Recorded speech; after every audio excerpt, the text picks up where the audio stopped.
nous allons passer à notre deuxième intervenante, Héloïse Boisseau. Héloïse est doctorante contractuelle en philosophie à l'Université d'Aix-Marseille, rattachée au centre Gilles Gaston Granger. Ses recherches portent sur la philosophie de l'intelligence artificielle et la question de l'attribution des prédicats psychologiques aux machines. La présentation de Héloïse part sur les machines conversationnelles, imitation, simulation et illusion. Merci Héloïse, je vous cède la parole. Merci beaucoup, bonjour à toutes et à tous, merci beaucoup aux organisateurs et organisatrices pour la mise en place de cette journée. Donc oui, je vais parler des machines conversationnelles. Je vais partager mon écran.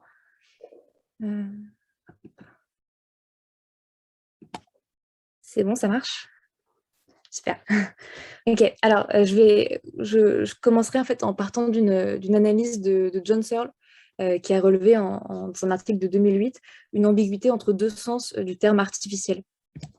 Alors, dans un premier sens du terme artificiel, un X artificiel, c'est un vrai X, un authentique X, mais qui est produit artificiellement. Donc, comme Searle prend pour exemple à ce moment-là celui d'un colorant. Donc, un colorant peut être ou bien naturel, donc il a été produit par des plantes, ou bien artificiel, et il est alors produit de manière exclusivement chimique ou synthétique. Et finalement, la différence observable entre les méthodes de production ne change rien au fond, au fait qu'il s'agisse bien dans les deux cas de colorants. Un colorant artificiel, c'est donc un vrai colorant, mais qui est produit artificiellement.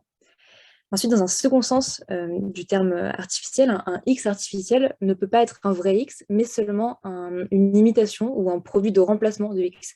Et là, je prendrais pour ma part comme exemple, pour illustrer ce second sens, celui d'un sapin artificiel. Un sapin artificiel, bien qu'il puisse en avoir toute l'apparence, n'est en aucun cas un véritable ou un authentique arbre, il s'agit seulement d'une imitation. Et cette fois, la différence dans l'origine des deux objets qu'on compare, le sapin naturel et le sapin artificiel, elle est décisive. Elle est décisive parce que dans le cas du colorant, il pouvait être utilisé de manière indistincte, qu'il soit naturel ou artificiel, mais le sapin artificiel, quant à lui, ne peut pas remplacer le sapin naturel, si ce n'est que de manière en fait décorative. On ne peut pas scier le tronc du sapin artificiel pour utiliser son bois, pour le mettre dans la cheminée, voilà, etc. Et ce que j'aimerais montrer, c'est qu'au final, en fait, il y a des ambiguïtés parallèles qui se trouvent au cœur des caractérisations des machines dites conversationnelles, et que des problèmes spécifiquement éthiques qui peuvent être suscités par ces machines, en fait, ne peuvent être identifiés qu'à la condition qu'on ait à cet endroit les idées relativement claires. Et donc, je procéderai en examinant deux grandes notions qui sont généralement utilisées pour caractériser les machines conversationnelles. La notion d'imitation dans un premier temps, et ensuite celle de simulation. Alors, je commencerai en fait mon analyse par le très célèbre jeu de l'imitation, ou désormais test de Turing. Donc, on s'en souvient tous et toutes très bien. Le jeu de l'imitation, c'est une sorte de test conversationnel qui est vu comme une pierre de touche pour l'attribution de capacités en fait, qui sont typiquement mentales aux machines. Donc, si elle parvient, la machine, à imiter le comportement linguistique d'un être humain de manière suffisamment satisfaisante, évidemment, alors un outil de Turing, elle doit en conséquence se voir attribuer les mêmes caractéristiques que ce dernier. Alors, cette notion d'imitation, c'est pas une notion technique, mais j'aimerais relever une tension entre deux usages ou deux sens du terme imitation. Alors, d'un côté, une imitation peut être le fait d'un individu qui se comporte à la manière d'un autre individu.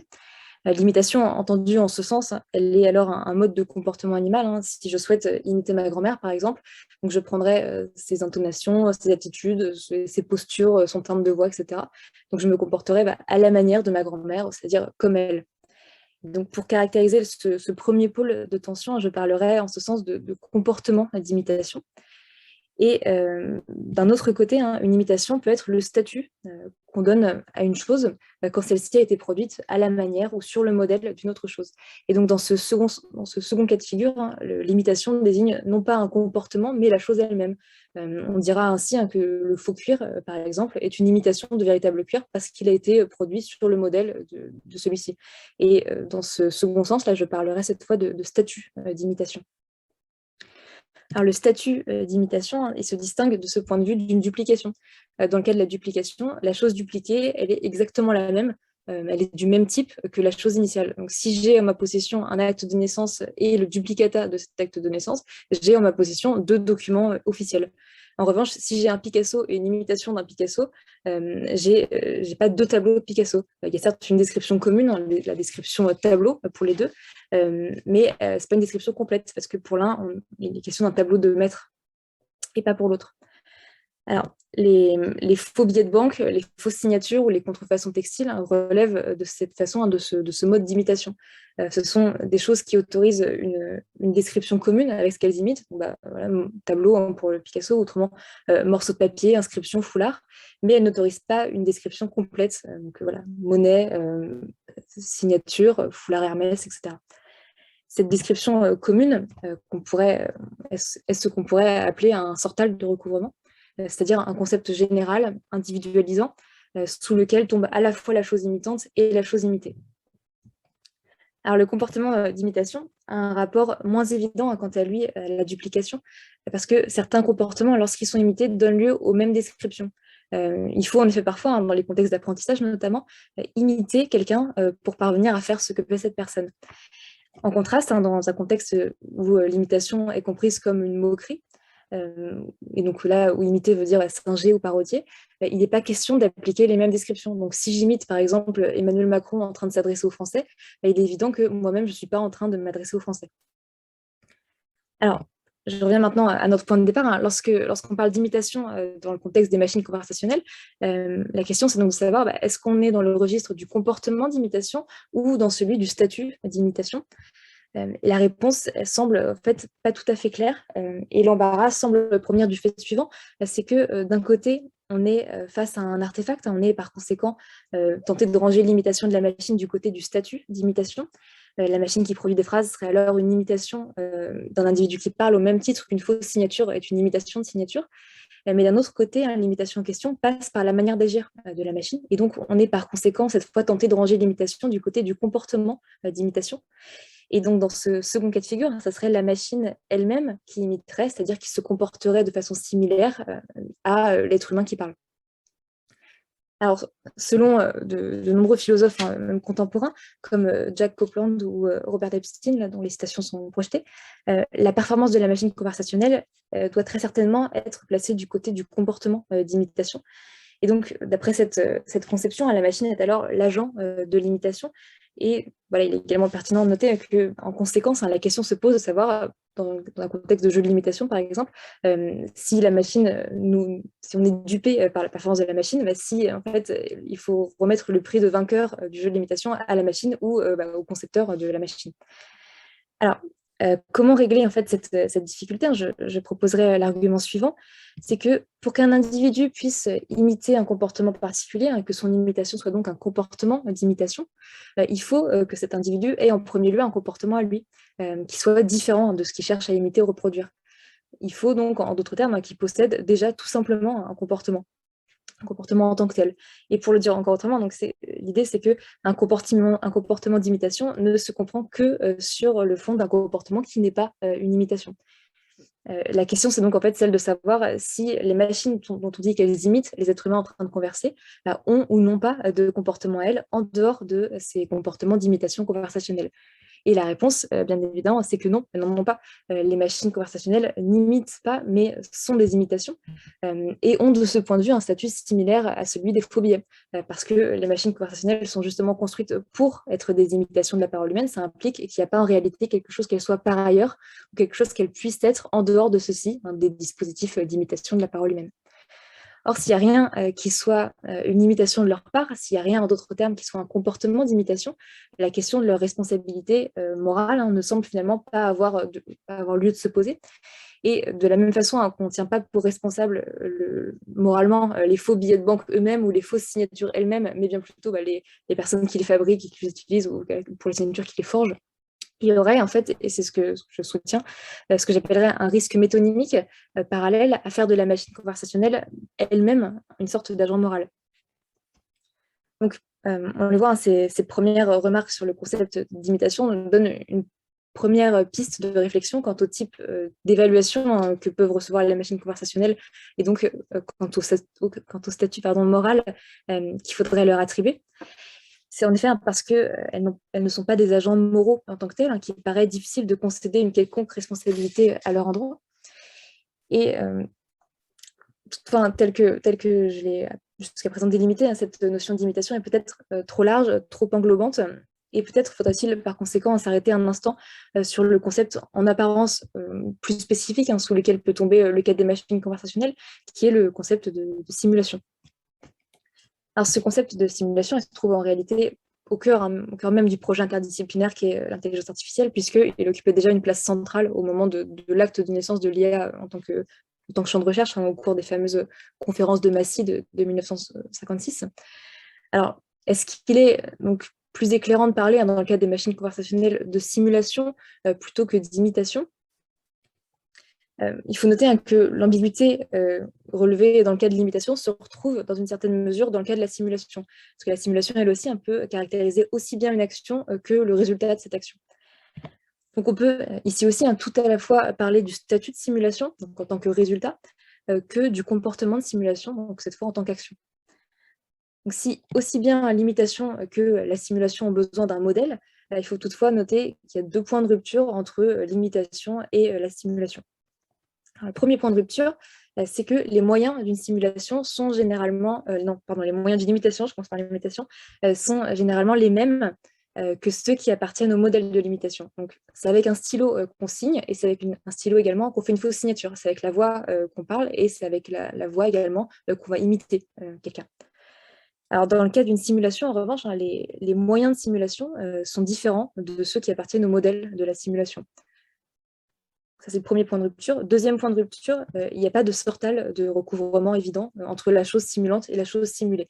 Donc, je dis qu'il n'y a pas de sortal de recouvrement évident pour la raison suivante, c'est qu'il n'est en aucun cas possible, quand on a affaire à une simulation, de remplacer le modèle par la simulation, alors que c'est une possibilité ouverte dans le cas de l'imitation. Je peux, par exemple, porter et donc être réchauffé aussi bien par une contrefaçon textile que par un vêtement de marque. Donc, la simulation semble alors entièrement réduite au point de vue de l'utilisateur. Et donc, d'une certaine façon, c'est l'œil du spectateur qui est décisif dans le cadre d'une simulation. Si je prends l'exemple d'un simulateur de vol, il ne permet en aucun cas en fait, de faire ce que permet de faire un pilote, ça permet de faire un authentique vol, c'est-à-dire transporter des biens ou des personnes d'un endroit à un autre.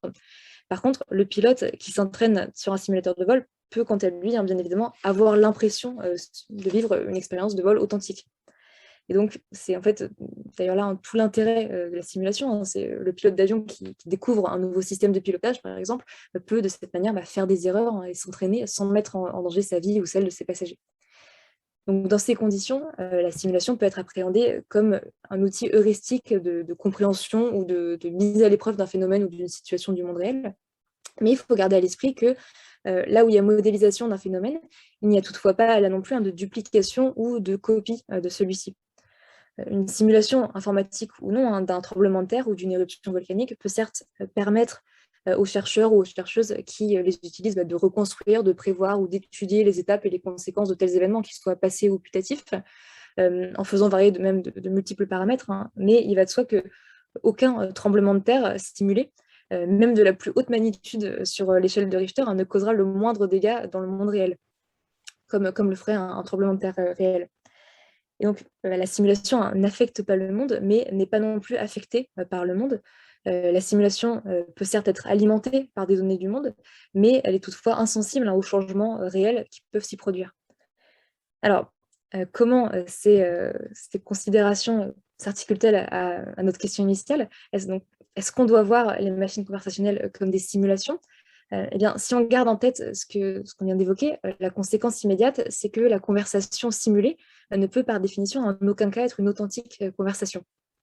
On pourrait bien entendu sans problème utiliser une machine conversationnelle pour réaliser des jeux ou des exercices de mise en situation qui consisteront donc finalement dans des modélisations d'un événement toujours passé ou putatif. Dans le cadre d'un entretien d'embauche, par exemple, on peut imaginer qu'on utilise des chatbots pour simuler un certain type d'interaction commerciale. Donc, il pourrait même être, un chatbot pourrait même être programmé en fait, pour être désagréable avec un candidat, pour être une imitation d'un client désagréable. Mais on maintiendra que si l'individu est conscient de la nature de l'interaction, si l'individu qui passe l'entretien d'embauche est conscient de la nature de l'interaction, il n'y a aucun sens à ce qu'il soit fâché après la machine ou qu'il éprouve quelques ressentiments à son égard. La parole de la machine, si elle est comprise dans cette situation comme une simulation, il serait alors en fait tout aussi déraisonnable de se vexer suite aux propos insultants d'un chatbot dans ce genre de situation que de chercher à se protéger d'une modélisation informatique d'un tremblement de terre en se jetant sur une table. Donc la responsabilité de la machine conversationnelle, comprise comme une simulation ou comme un modèle de la parole, elle est par conséquent ici aussi un nul. Mais il y a toutefois là aussi une seconde dimension du terme simulation qu'il faut là aussi interroger. Et avec cette seconde acception, on considère cette fois la simulation comme une action d'un sujet, c'est-à-dire comme le comportement d'un agent. Et donc on revient précisément à la tension précédemment relevée entre l'imitation comme statut d'un objet d'une part et l'imitation comme action d'imitation, comme action d'un agent. Alors, il semble qu'on retrouve par ailleurs cette même difficulté à caractériser le comportement de la machine qui produit des phrases. La question, c'est alors celle de savoir si la machine conversationnelle est une simulation de conversation ou si elle simule plutôt la conversation. Donc, comment se manifeste ordinairement la simulation en tant qu'action? Simuler, selon ce second sens, c'est se comporter de façon à faire croire à d'autres personnes qu'on ressent telle ou telle chose, que ce soit une émotion, une sensation, une perception, quand c'est en réalité pas le cas. La simulation, désormais comprise comme une action réalisée par un individu, se situe dès lors pleinement dans la sphère intentionnelle, puisqu'en fait, le contraste entre ce qui est et ce qui n'est pas le cas est là, en fait, logiquement requis. Donc, par conséquent, il n'y a pas, selon cet examen, quelque chose qui puisse être une simulation non intentionnelle. Pour prendre un exemple, je pense, assez parlant, on ne simule pas accidentellement un orgasme. Et donc, on peut noter également que les catégories de ce qui peut être simulé ne sont pas les mêmes que les catégories de ce qui peut être imité. L'objet de la simulation peut être un événement, une action, une passion, mais jamais une substance. Et remarquons qu'on ne simule notamment pas des personnes ou des professions. Si on peut certes imiter une personne ou un type de personne, on peut imiter par exemple le français moyen, il n'y aurait en revanche pas de sens à dire qu'on simule un pompier ou qu'on simule le pompier. De la même façon, si des actions peuvent être simulées, on ne voit pas ce que ça voudrait dire de simuler des activités qui ont, pour leur part, je suggérerais en tout cas, une dimension volontaire, que n'ont pas forcément les actions. Alors, ces remarques ont bien sûr leur importance pour notre propos, puisqu'il s'agit de réfléchir à la question de savoir s'il est conceptuellement possible de simuler la conversation ou de simuler un être humain en train de parler. Alors, qu'en est-il? On affirmera en effet sans mal qu'on peut très bien, au cours d'une conversation, simuler l'accord, le désaccord, l'intérêt, l'agacement ou encore la compassion. Mais on ne résout toutefois pas la difficulté en concédant ceci, puisque affirmer qu'un agent puisse prendre ces attitudes de simulation ou de dissimulation, c'est déjà considérer en fait qu'il se trouve dans une situation conversationnelle. La parole, quant à elle, est-ce qu'elle peut être simulée? En fait, comme on vient de le voir, si la parole est une activité et pas une simple action, la réponse sera alors négative. Et de cette façon, peut-être qu'on peut suggérer que ni le chatbot, ni notre candidat au poste de commercial dans l'exemple précédent, aucun des deux en fait, ne simulait la conversation, tout simplement parce que la conversation ne serait pas le genre de chose qui pourrait être simulée. Et de la même manière, donc une machine finalement ne pourrait ainsi jamais stimuler un être humain, quoi que celui-ci soit en train de faire. De la même façon qu'il n'y aurait pas de sens à dire qu'on stimule un pompier. Donc, s'il y a simulation dans le contexte des machines dites conversationnelles, elle ne peut donc pas être du second type mentionné, à savoir intentionnelle, et donc la forme de simulation à laquelle nous avons affaire est forcément du premier type, à savoir non intentionnelle. On a parlé de statut de simulation, c'est-à-dire de la simulation comme résultat. Et donc, cette simulation serait arrangée dans la classe plus générale de l'imitation comme statut d'un objet plutôt que dans celle de l'imitation comme comportement ou activité d'un individu. Alors, cela étant, puisque l'imitation n'est jamais quelque chose que fait la machine, que fait pleinement la machine, mais plutôt quelque chose qu'elle est, que l'on fait d'elle, que l'on a voulu qu'elle soit, la question de sa responsabilité semble, une fois de plus, ne pas pouvoir se poser. Et donc, il y a ici aussi, j'aimerais soutenir, un risque métonymique à penser que la machine peut être le sujet de la simulation, alors qu'elle peut, dans le meilleur des cas, être le moyen de la simulation que des êtres humains mettent en œuvre. Donc, puisque la machine ne fait rien en tant que telle, dans le sens intentionnel du terme, puisqu'elle n'a pas de comportement à elle, il n'y a pas lieu de lui imputer quoi que ce soit. Et il y a pourtant fréquemment une sorte de glissement qui a lieu en fait entre ces deux sens de stimulation et d'imitation, si bien qu'on attribue par dérivation à des comportements intentionnels à la machine. On dit qu'elle stimule ou qu'elle imite. Et peut-être cette attitude qui voilà, peut-être peut s'expliquer en fait par une autre caractéristique évidente lorsqu'on a affaire à des machines conversationnelles, celle de notre impression subjective. Il y aurait en fait une sorte d'illusion en jeu, et c'est sur ce sujet que je voudrais conclure mon propos.